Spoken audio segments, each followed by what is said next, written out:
Let's meet at the library. Okay.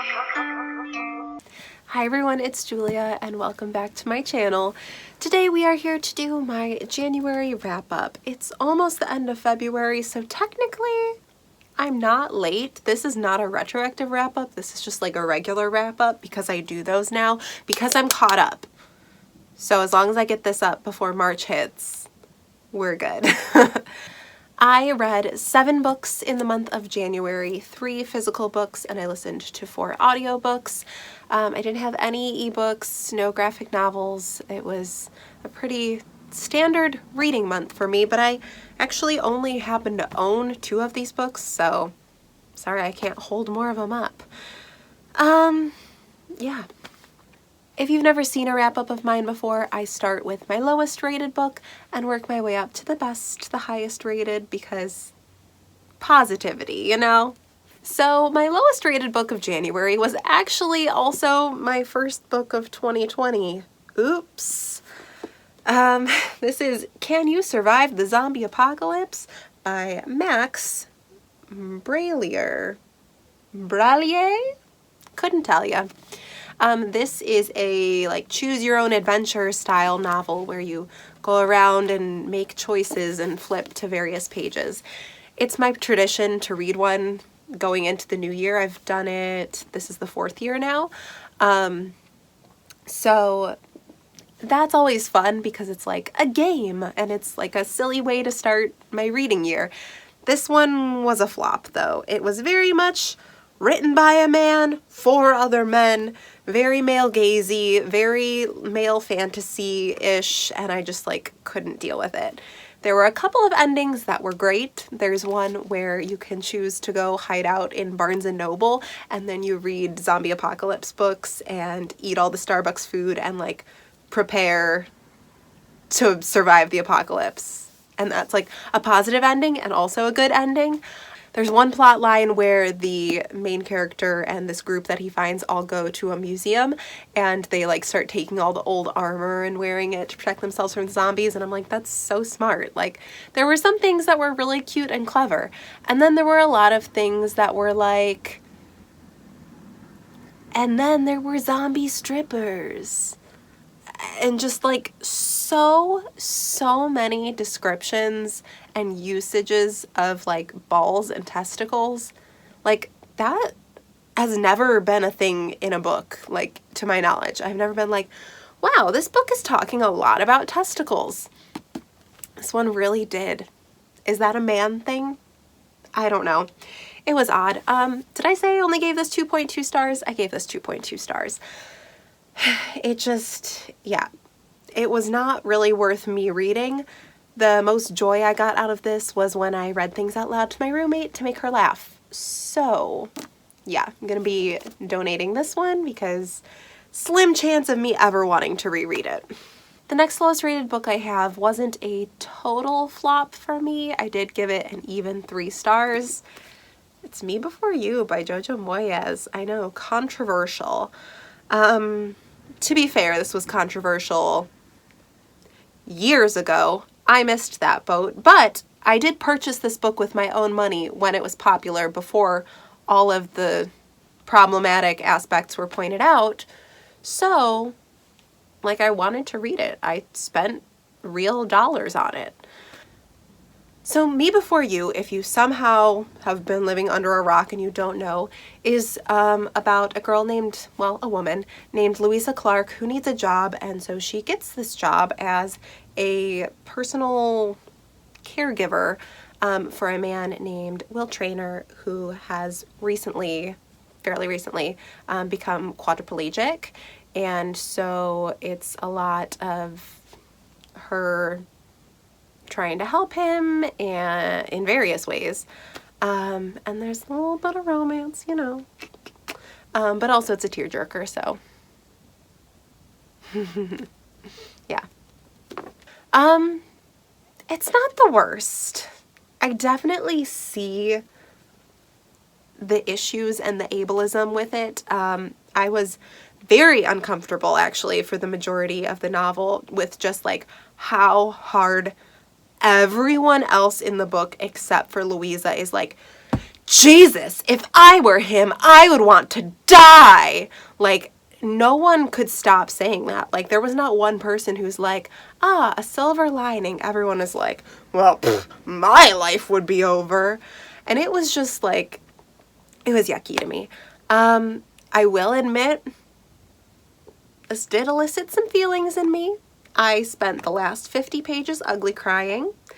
It's like once it hit the wedding scene, I was like, oh no, I think I'm invested, which I hadn't been for like the first 2/3 of the novel. So that was an interesting development. So can I in good conscience recommend this to people? Not really. But did it do its intended purpose?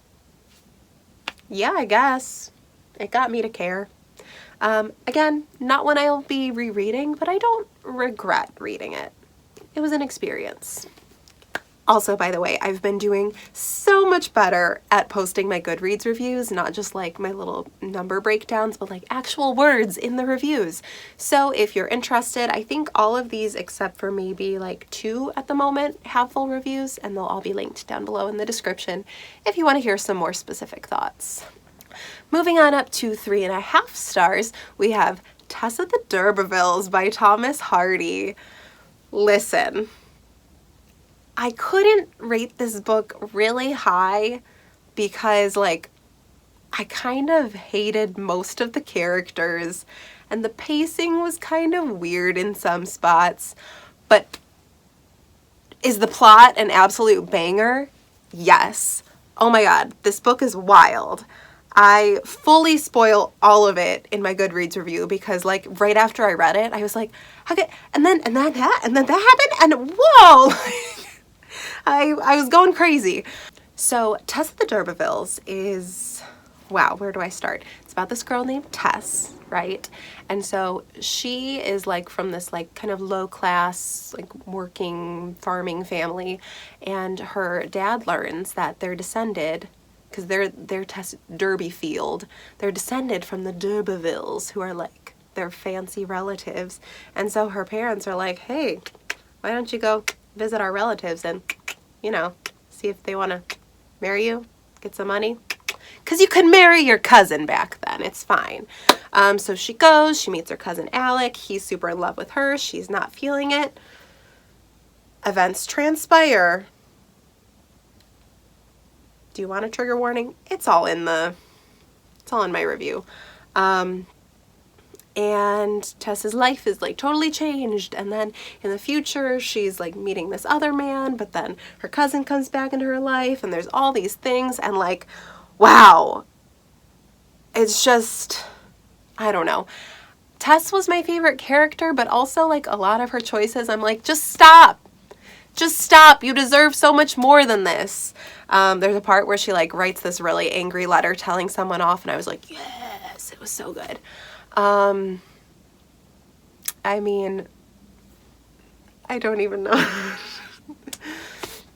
Let me just put it this way. Alec Durbervilles has like big Frollo energy. He's like that religious guy who also is like, oh, it's your fault that I want to sin because you're bewitching me, woman. And it's like, just give it a rest. Just say you're horny and leave, you know? Angel, inaccurately named, is probably, dare I say, the worst character in the novel? I said it. I don't know, truly. I don't know if Thomas Hardy expected the reader to like Angel, because I just hated him for at least half the novel. The reason Tess of the Durbervilles is like so wild to me as a modern reader is because just imagine that like you have this secret, right? And you're like so scared to tell your significant other the secret because of like the judgment you think that they're going to have. And then they are like, hey, I have this really big secret to tell you. I don't know how you're going to react. Please don't think differently of me. They tell you virtually the exact same secret. In fact, their secret was more of an active endeavor on their regard, and yours was like, well, it just happened. And yet you're like, oh my God, I'll forgive you. This is fine. And then you tell your secret and they're like, ooh, I can never look at you the same way. I wish we could get a divorce. Like, oh my God. It's crazy to me. So Tess the Durbervilles. Will I think about it until the end of time? Yes. But did I like it? Hard to say. I definitely want to rewatch the mini series from, I don't know, I want to say like 2008 or something like that. It has Eddie Redmayne and, oh shoot, what's her name? Gemma Arterton? I don't know. I watched it in high school, but I don't think I finished it because I didn't remember half of this story, so. Moving on. I've talked too much about Tess the Durbervilles. All right, and then somewhere between 3.5 and 4 stars, or like a 3.8 or whatever. First we have Deathless by Catherine M. Valente. I talked about this in my November wrap-up, not because I finished it in November, but because it was a part of that reading project. So if you haven't watched my feature-length film, go watch it, or you can fast forward to the end and hear more of my thoughts. Just beautiful, beautiful, beautiful, beautiful writing, but I don't think I know enough about Russian folklore to have fully understood the story, and I just felt the whole time I was like, this is beautiful, what's happening? Like, I just really wasn't too sure. But it was good, but did I like it? But it wasn't bad, but it was strange. Also, lots of morally gray characters if you're into that. I'm not so much, but I didn't hate it. I didn't hate it. Still like Catherine M. Valente. Will read more of her works. That was just a weird one for me. Also at that same rating, I have Young Jane Young by Gabrielle Zevin, I believe is her name. This is really cute. I liked it. It was like a very Jewish interpretation of the Lewinsky-Clinton scandal. So if you're like vaguely into politics, you might enjoy this. I thought it was cute. It was weird, like the pacing, and there were some weird writing choices. Every section was told by a different woman. So it was like the mother of the girl who was in the scandal, and then the girl who was in the scandal, but she's older. And then it was her daughter. And then it was the wife of the man who was in the scandal. And then it was the girl who was in the scandal, but when she was actually in the scandal. And it was like, why? Okay, like, y'all know I'm simple, and I like a chronological story. Like, is that so bad to tell a story in order? Like, am I crazy? Apparently it's not a thing that's done very often anymore. So that wasn't my favorite. There were also some very bizarre choices. Like, one section is written entirely in emails to a pen pal. One section is written as a choose-your-own-adventure novel. And so it's like, okay, like, I don't know why the other sections were written normally and these ones aren't, but like, the story overall was cute. I liked the message. I felt like attachment to the characters, so I liked it. If it sounds like you might enjoy it, I would recommend it to you. And crazily, my 2 highest rated books for the month are both nonfiction. What? Am I an intellectual? What is happening? At just shy of 4.5 stars, we have Liar, Temptress, Soldier, Spy. Yes, by Karen Abbott. For some reason, that title's so hard for me to say. This is a, like I said, nonfiction book about 4 women in the Civil War, 2 who were on the Confederate side, 2 who were on the Union side, and basically like their endeavors to help in the war.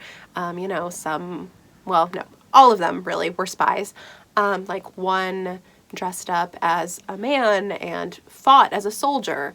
One was like kind of like seducing soldiers to get information. One was literally just like a groupie, a Confederate groupie, if you will. That's the best way I can describe her. And who's our last girl? Oh, and one was like a, what's the word for a woman who is not married but is older, like a spinster, if you will, but like in her 30s or 40s. She's not that old, but you know, in that time period, it's like, oh, that old decrepit spinster. And she used like her servant to like spy on the Confederate White House and like all this interesting stuff. I had a good time. I learned a lot. I thought it was fun. I kind of wish, I don't know how to make this make sense, because it's told chronologically, which I like, but it jumps perspective between all four of the women. I mean, not perspective, but it jumps between the four women throughout the war. And since I don't know if those moments were like in the same year, I almost wish it had been like, this section is all about Belle, whatever her name is, and then we just had her full story. And then this section is all about whoever, Emma / Frank, and it was all of her section, you know? But once I got like a third, half the way in, I was a little more comfortable with who's who, and it stopped confusing me. Like I said, I'm simple. Finally, we have my very first 5-star read of the year. Oh, that's always so gratifying to have one in the first month, because it's like, okay, I'm not picking the wrong books. I can make a good choice. Becoming by Michelle Obama. Oh my God. I laughed, I cried, I felt inspired. This is a memoir by Michelle Obama. I was supposed to get it as a Christmas present from my friend who was my Secret Santa 3 years ago, Jadera. TikTok, love you though. So I don't know where that is, but I listened to the audiobook, which is read by Michelle Obama herself, and oh my God. I love when authors narrate their own audiobooks. It's so good. I mean, I'm sure she had some help in writing this. She's not like a professional writer, but like you could tell her voice was in it, and like I loved the way she like went through her life, you know? We learned about her childhood, we learned about her like burgeoning career in law, how she met Barack, like all that was so cute. I never knew he was a smoker. I was like, oh, I learned something new. And then yeah, like all her time in the White House as the First Lady. And it like, I guess I never really thought about it, but it's like, man, First Lady really isn't like a paid position, you know? Like you have all these expectations and like duties that you have to do, but it's like, but we just pay your husband. Like you're just part of the package. And you know what shook me to my core was when she expressed that the reason the Secret Service take care of the president's wife and children is not because they're like, oh, this is our first family, they're an important part of America. No, it's literally for the president's mental health and well-being, because it would like totally shake someone to their core to have their spouse assassinated. And I was like, oh, you're right, but oh my God. So that was really something. Basically, I learned a lot. It was very beautiful. I did shed a couple tears, like I said. And most importantly, this is not most importantly, I'm being facetious. It really made me want to reread All American Girl by Meg Cabot, because I don't know, just something about talking about the first kid, if you will. I was like, oh, my babies. That's like one of my all-time lifetime favorite books. It's so good. Okay. Just to run some stats by you, my oldest TBR book of the month was Me Before You by Jojo Moyes, which I did in fact read. Da-da-da-da, da-da-da-da-da. The Shakespeare play I was supposed to read, keyword supposed to, was Henry VI Part 1. Didn't do it in January, so I had 2 to do in February. That's fun. I did read a non-Shakespeare classic. I did read a nonfiction. I actually read 2. And I did read from an author of color. Again, I read from 2. So other than Shakespeare, I met all my goals for the month. So that's pretty dang cool. So yes, those are all of the books that I read in January. Let me know some of your thoughts about them. I know I've got some pretty popular ones in here for once, and a couple of controversial ones in there, so I'd like to hear your thoughts on them. Be sure to give this video a thumbs up if you enjoyed. Subscribe if you're not already subscribed, because I would appreciate that so much. And you'll be seeing more from me soon. Bye!